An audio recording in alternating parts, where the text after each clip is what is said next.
ನಮಸ್ಕಾರ ಎಲ್ಲರಿಗೂ.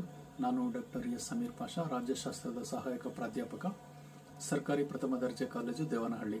ಈ ತರಗತಿಯಲ್ಲಿ ನಾನು ಇಂದು ದ್ವಿತೀಯ ಸೆಮಿಸ್ಟರ್ ಮೊದಲನೇ ವರ್ಷದ BA ತರಗತಿಗಳಿಗೆ ಬೆಂಗಳೂರು ಉತ್ತರ ವಿಶ್ವವಿದ್ಯಾಲಯಕ್ಕೆ ಸಂಬಂಧಪಟ್ಟಂತೆ ರಾಜ್ಯಶಾಸ್ತ್ರದ ಅಧ್ಯಾಯ 4 34ನೇ ಸೆಷನ್ ಅನ್ನು ವಿವರಿಸ್ತಾ ಇದ್ದೀನಿ.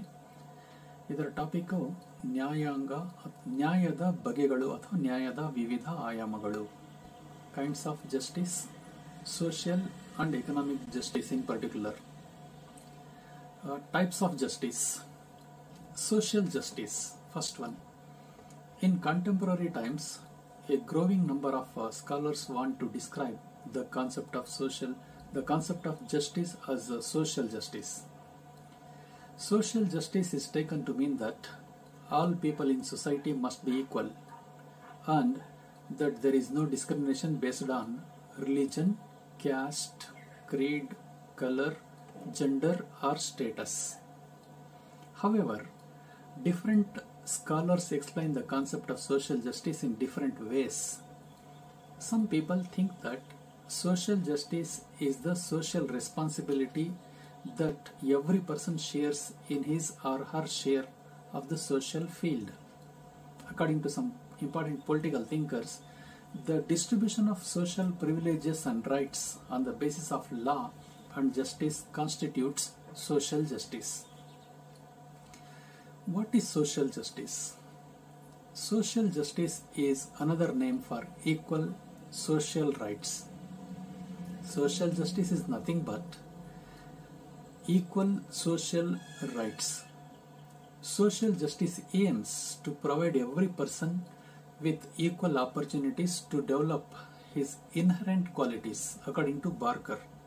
Barker said that for the question of what is social justice, in his opinion, he says like this: social justice aims to provide every person with equal opportunities to develop his inherent qualities. Social justice means we end all forms of social inequality and then provide equal opportunities to all. Equal opportunities for all. This is the opinion expressed by CJPB Gajendra Gadkar. Social justice means we must end all forms of social inequality and then provide equal opportunities for all. That is social justice. Social democrats and modern liberal thinkers define social justice as an attempt to reconstruct social order in accordance with moral principles. Constant efforts need to be made to correct social injustice. It also implies a morally fair and sustainable system of distributing rewards and obligations in a society without any discrimination or injustice against any person or class of persons.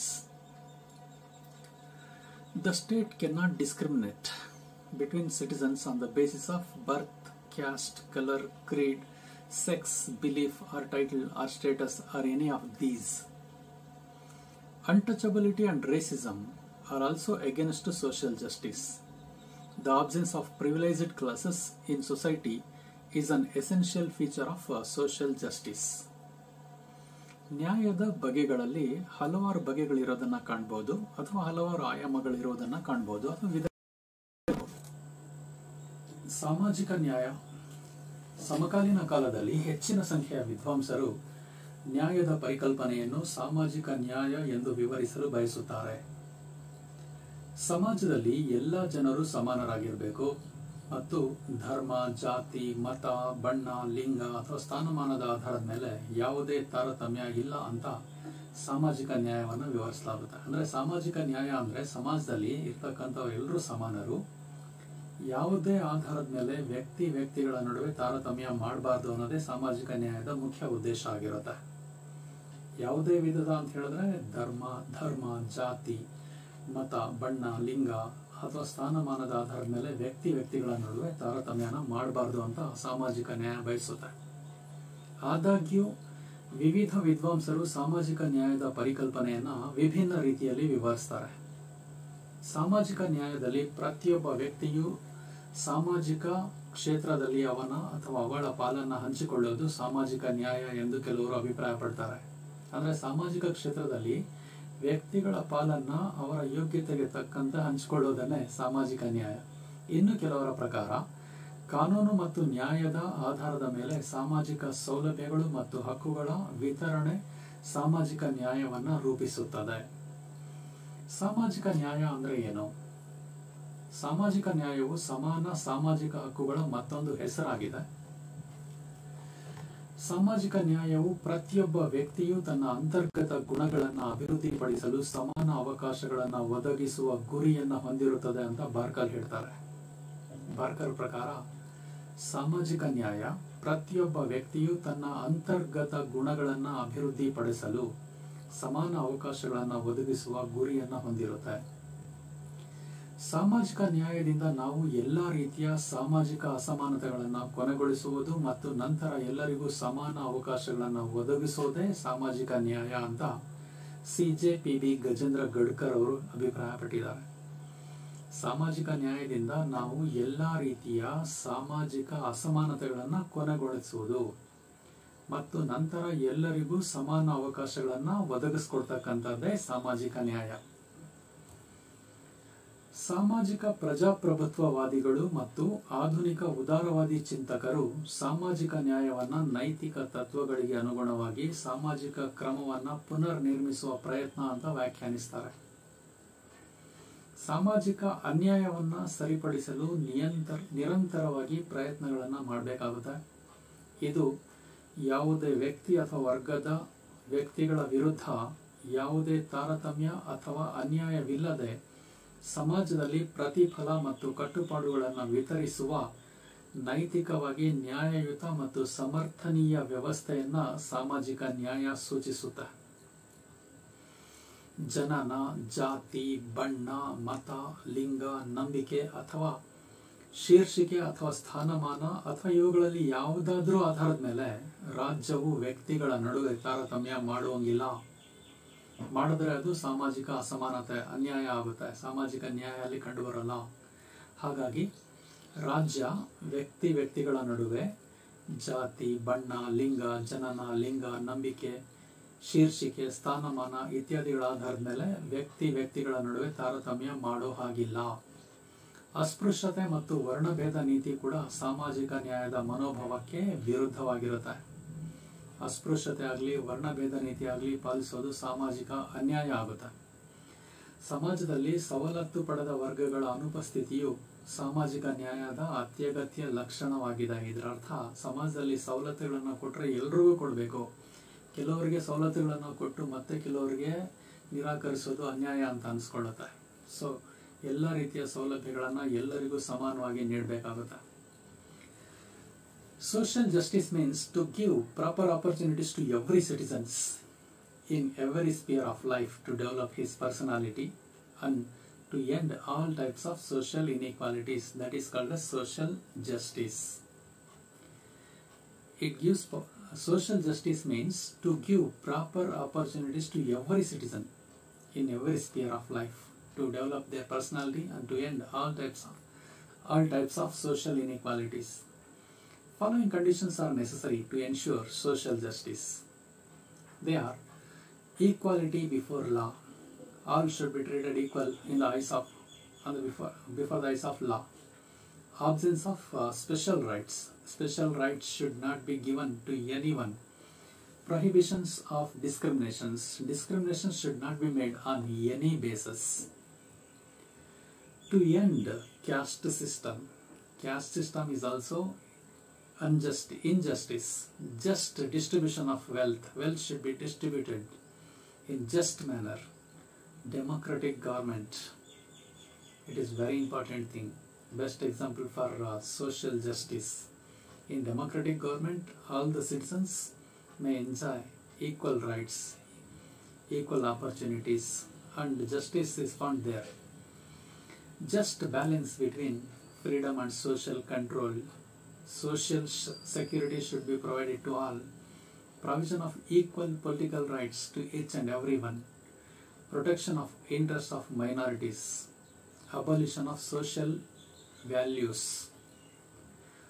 ಸಾಮಾಜಿಕ ನ್ಯಾಯದ ಆಯಾಮಗಳು. ಸಾಮಾಜಿಕ ನ್ಯಾಯ ಅಂದ್ರೆ ಪ್ರತಿಯೊಬ್ಬ ನಾಗರಿಕನಿಗೂ ಜೀವನದ ಪ್ರತಿಯೊಂದು ಕ್ಷೇತ್ರದಲ್ಲೂ ಅವನ ವ್ಯಕ್ತಿತ್ವನ ಬೆಳೆಸಿಕೊಳ್ಳಲು ಮತ್ತು ಎಲ್ಲ ರೀತಿಯ ಸಾಮಾಜಿಕ ಅಸಮಾನತೆಗಳನ್ನು ಕೊನೆಗೊಳಿಸಲು ಸರಿಯಾದ ಅವಕಾಶಗಳನ್ನು ನೀಡೋದೇ ಸಾಮಾಜಿಕ ನ್ಯಾಯದ ಮುಖ್ಯ ಉದ್ದೇಶ. ಅಂದ್ರೆ ವ್ಯಕ್ತಿಯ ವ್ಯಕ್ತಿತ್ವ ಹೆಚ್ಚಿಸ್ಕೊಳ್ಳೋಕ್ಕೆ, ಸಾಮಾಜಿಕ ಅಸಮಾನತೆನ ಕೊನೆಗೊಳಿಸೋದಕ್ಕೆ ಅವಕಾಶಗಳನ್ನು ಕೊಡ್ತಕ್ಕಂಥದ್ದೇ ಸಾಮಾಜಿಕ ನ್ಯಾಯ. ಸಾಮಾಜಿಕ ನ್ಯಾಯವನ್ನ ಖಚಿತಪಡಿಸ್ಕೊಳ್ಬೇಕಾದ್ರೆ ಕೆಲವು ಷರತ್ತುಗಳು ಇರಬೇಕಾಗುತ್ತೆ, ಕೆಲವು ಕಂಡೀಷನ್ಸ್ ಇರಬೇಕಾಗುತ್ತೆ. ಯಾವುದದು? ಮೊದಲನೇದಾಗಿ ಕಾನೂನಿನ ಮುಂದೆ ಸಮಾನತೆ. ಕಾನೂನು ಎಲ್ಲರಿಗೂ ಸಮಾನವಾಗಿ ಅನ್ವಯವಾಗಬೇಕು. ಬಡವರಿಗೊಂದು ಕಾನೂನು, ಶ್ರೀಮಂತರಿಗೊಂದು ಕಾನೂನು ಇರಬಾರ್ದು. ಕಾನೂನಿನ ಮುಂದೆ ಪ್ರತಿಯೊಬ್ಬರು ಸಮಾನರು. ತಪ್ಪು ಮಾಡಿದವರು ಎಲ್ರಿಗೂ ಕಾನೂನಿನ ಪ್ರಕಾರ ಶಿಕ್ಷೆ ಆಗಲೇಬೇಕಾಗುತ್ತೆ. ಕಟ್ಟುನಿಟ್ಟಾಗಿ ಕಾನೂನು ಸಮಾನವಾಗಿ ಅಪ್ಲೈ ಆಗಬೇಕು. ವಿಶೇಷ ಹಕ್ಕುಗಳ ಅನುಪಸ್ಥಿತಿ. ವಿಶೇಷ ಹಕ್ಕುಗಳು ಕೆಲವ್ರಿಗೆ ಇರಬಾರ್ದು, ಇದ್ರೆ ಅದು ಅನ್ಯಾಯ ಅಂತ ಅನ್ಸ್ಕೊಳ್ಳುತ್ತೆ. ತಾರತಮ್ಯದ ನಿಷೇಧಗಳು. ವ್ಯಕ್ತಿಗಳ ನಡುವೆ ಸಮಾಜದಲ್ಲಿ ಯಾವ ಆಧಾರದ ಮೇಲೇನೂ ತಾರತಮ್ಯ ಮಾಡಬಾರ್ದು. ಜಾತಿ ವ್ಯವಸ್ಥೆಯನ್ನ ಕೊನೆಗೊಳಿಸಬೇಕು. ಕೇವಲ ಸಂಪತ್ತಿನ ವಿತರಣೆ, ಅಂದ್ರೆ ಸಂಪತ್ತಿನ ವಿತರಣೆ ಸಮಾನವಾಗಿ ಆಗಬೇಕು, ಉತ್ತಮವಾಗಿ ಆಗಬೇಕು. ಕೇಂದ್ರೀಕರಣ ಆಗಬಾರ್ದು, ವಿಕೇಂದ್ರೀಕರಣ ಆಗಬೇಕು. ಸಂಪತ್ತು ಎಲ್ಲರ ಜೊತೆ ಹಂಚಿಕೆ ಆಗಬೇಕು. ಪ್ರಜಾಪ್ರಭುತ್ವ ಸರ್ಕಾರ ಇದ್ರೆ ಸಾಮಾಜಿಕ ನ್ಯಾಯ ಇರುತ್ತೆ. ಯಾಕೆಂದ್ರೆ ಎಲ್ರಿಗೂ ಸಮಾನ ಹಕ್ಕುಗಳು ಸಿಗುತ್ತೆ, ರಾಜಕೀಯ ಹಕ್ಕುಗಳು ಸಿಗುತ್ತೆ, ಭದ್ರತೆ ಸಿಗುತ್ತೆ. ಸ್ವಾತಂತ್ರ್ಯ ಮತ್ತು ಸಾಮಾಜಿಕ ನಿಯಂತ್ರಣದ ನಡುವೆ ಸಮತೋಲನ ಇರಬೇಕು. ಸಾಮಾಜಿಕ ಭದ್ರತೆ ಬಹಳ ಮುಖ್ಯ. ಭದ್ರತೆನೇ ಇಲ್ಲ ಅಂದ್ರೆ ನ್ಯಾಯಕ್ಕೆ ಬೆಲೆನೇ ಇರೋದಿಲ್ಲ. ಸಮಾನ ರಾಜಕೀಯ ಹಕ್ಕುಗಳನ್ನ ಎಲ್ರಿಗೂ ನೀಡಿರಬೇಕು. ಚುನಾವಣೆಯಲ್ಲಿ ಭಾಗವಹಿಸೋ ಅವಕಾಶ, ಮತ ಚಲಾಯಿಸೋ ಅವಕಾಶ, ರಾಜಕೀಯದಲ್ಲಿ ಭಾಗವಹಿಸಲು ಅವಕಾಶ, ಸರ್ಕಾರಿ ಹುದ್ದೆಗೆ ಸೇರತಕ್ಕಂಥ ಅವಕಾಶ, ಸವಲತ್ತುಗಳನ್ನು ಪಡೀತಕ್ಕಂಥ ಅವಕಾಶ ಎಲ್ರಿಗೂ ಸಮಾನವಾಗಿದ್ರೆ ಅದು ಸಾಮಾಜಿಕ ನ್ಯಾಯ ಅಂತ ಅನಿಸ್ಕೊಳ್ಳುತ್ತೆ. ಅಲ್ಪಸಂಖ್ಯಾತರ ಹಿತಾಸಕ್ತಿಯನ್ನ ರಕ್ಷಿಸಬೇಕಾಗುತ್ತೆ. ಸಾಮಾಜಿಕ ಮೌಲ್ಯಗಳ ನಿರ್ಮೂಲನೆ ಮಾಡಬೇಕಾಗುತ್ತೆ. ಆರ್ಥಿಕ ನ್ಯಾಯವು ಸಾಮಾಜಿಕ ನ್ಯಾಯ. ಎರಡನೇದಾಗಿ, ಇಷ್ಟೊತ್ತು ನಾವು ಅರ್ಥ ಮಾಡ್ಕೊಂಡಿದ್ದು ಸಾಮಾಜಿಕ ನ್ಯಾಯ. ಈಗ ಎರಡನೇದಾಗಿ ಆರ್ಥಿಕ ನ್ಯಾಯ, ಎರಡನೇ ವಿಧ.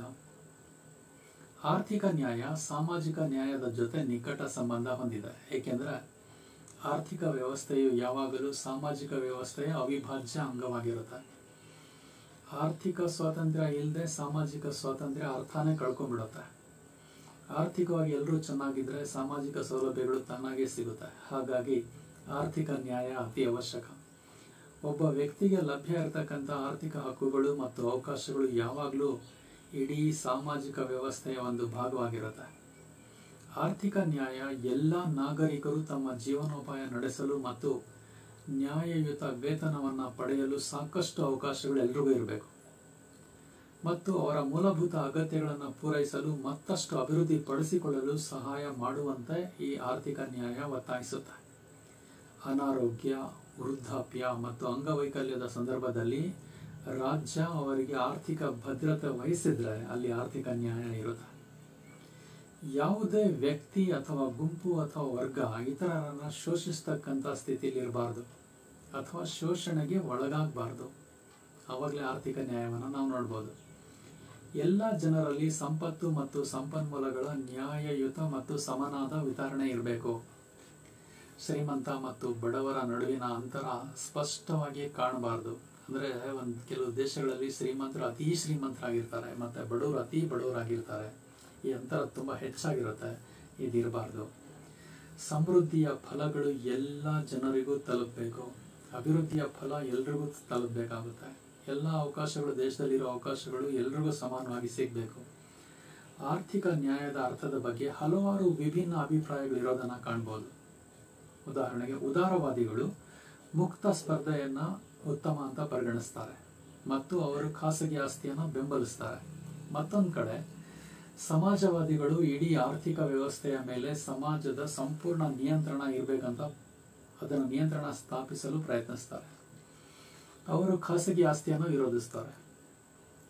ಸಿದ್ಧಾಂತ ಅಥವಾ ವ್ಯವಸ್ಥೆ ಏನೇ ಇರಲಿ, ಒಂದು ವಿಷಯ ಸ್ಪಷ್ಟವಾಗಿದೆ ಮತ್ತು ಎಲ್ಲ ನಾಗರಿಕರಿಗೆ ಜೀವನದ ಮೂಲಭೂತ ಅಗತ್ಯಗಳನ್ನು ವಿವರಿಸಬೇಕು ಅಂತ ಹೇಳೋದೇ ಆರ್ಥಿಕ ನ್ಯಾಯ.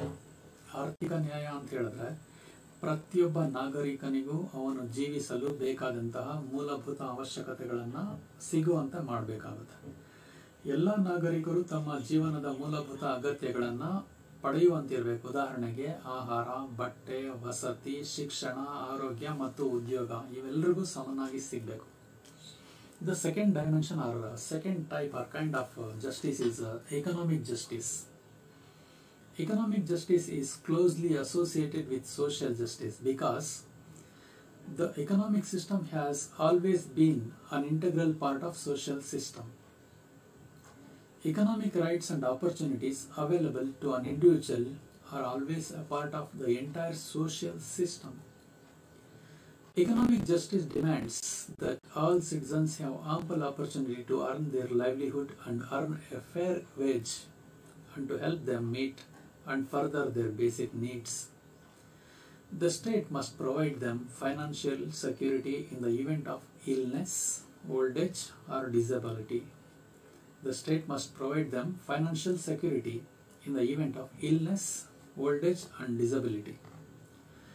No person, group, or class should be in a position to exploit others nor be exploited.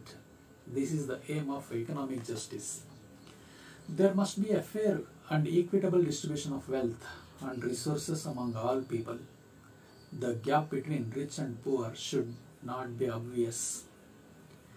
The fruits of prosperity must reach all people. There are many different views on the meaning of economic justice. Liberals view free competition as just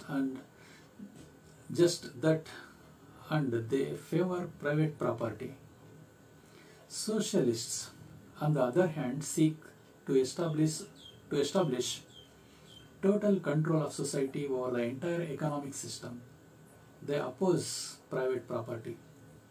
Socialists oppose private property. Whatever the theory or system, one thing is clear and should provide the basic necessities of life for all citizens. All citizens must meet the basic needs of their lives: food, clothing, shelter, education, health, and so on. This is the aim of economic justice. Thank you all.